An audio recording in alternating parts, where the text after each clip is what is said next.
Hi, this is Osama Rizvi from Primary Network and welcome to another episode of Monday Macro View. The last week has been full of interesting estimates and forecasts about in anticipation of what is going to happen this week. Two important events, of course, three actually. One was the OPEC meeting. The second was the implementation and the finalization of the Russian price cap, oil price cap. And third was the European embargo, the ban on Russian seaborne exports goes into effect.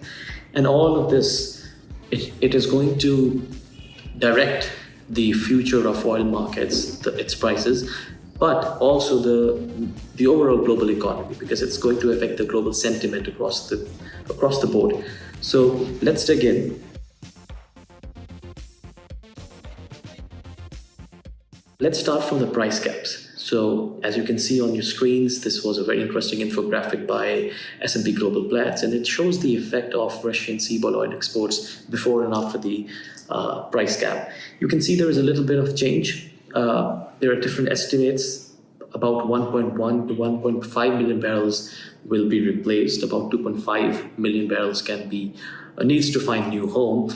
And which, interestingly, according to one estimate, Asia has the capacity to absorb half of it.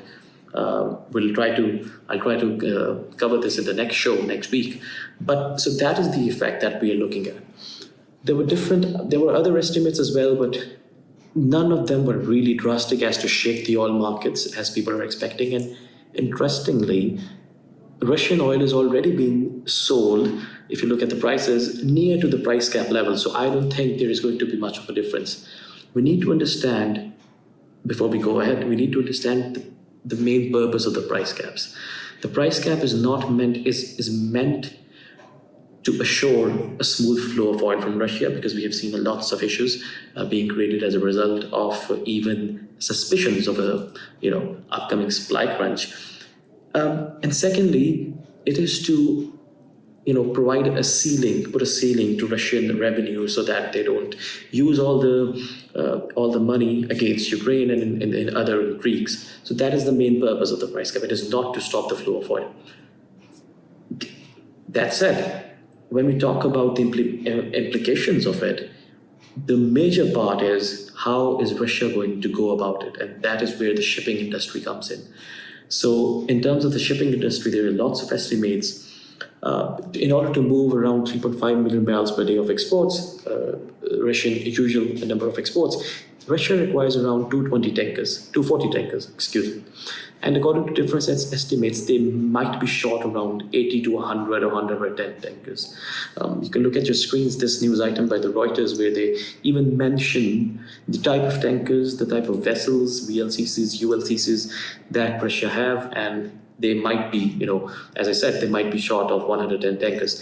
But there was another estimate, according to which, this was in Financial Times, according to which Russia has already managed to arrange around 103 to 105 tankers.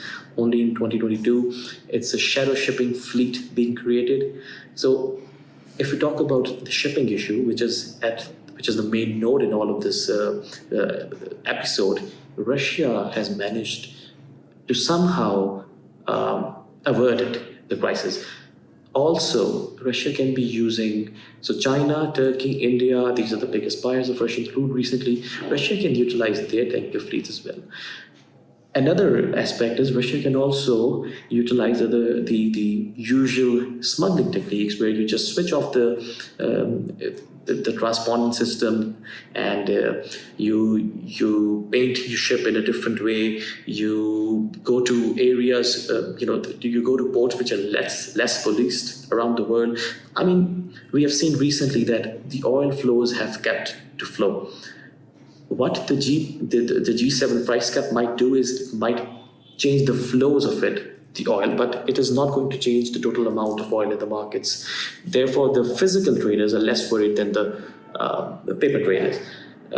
So moving forward, the second part of this week was related to this is the OPEC decision. So OPEC has been really patient, and it has been really wise, and it was a wise decision not to cut further, because they're going to meet in February. Then there is the remaining amount of oil by Russia is also going to be banned.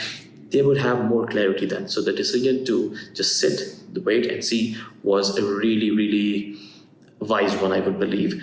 There were also different considerations, for instance, protests in China, China's economic health, OPEC own production cut, which OPEC has been not been able to produce, have been short about 800 million barrels per day of its production cuts.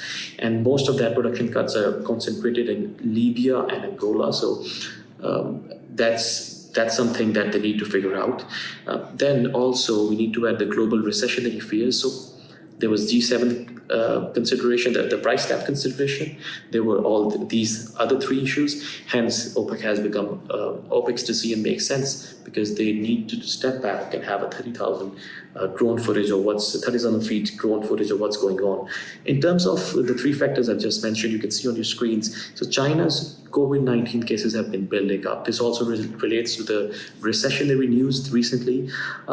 China's markets, in fact, global markets have been very concerned. There have been a little bit of sell-off. If you look at the mobility indices, you can see this. China's mobility remain way below the pre-pandemic level. Traffic in Beijing, it is 45% down year-on-year. In Guangzhou, it is down 35%. Retail sales are down. The PMI is down to 48 from 49, which is already very below from the 50 mark, which shows a contraction. So these things are really building up. There were protests as well.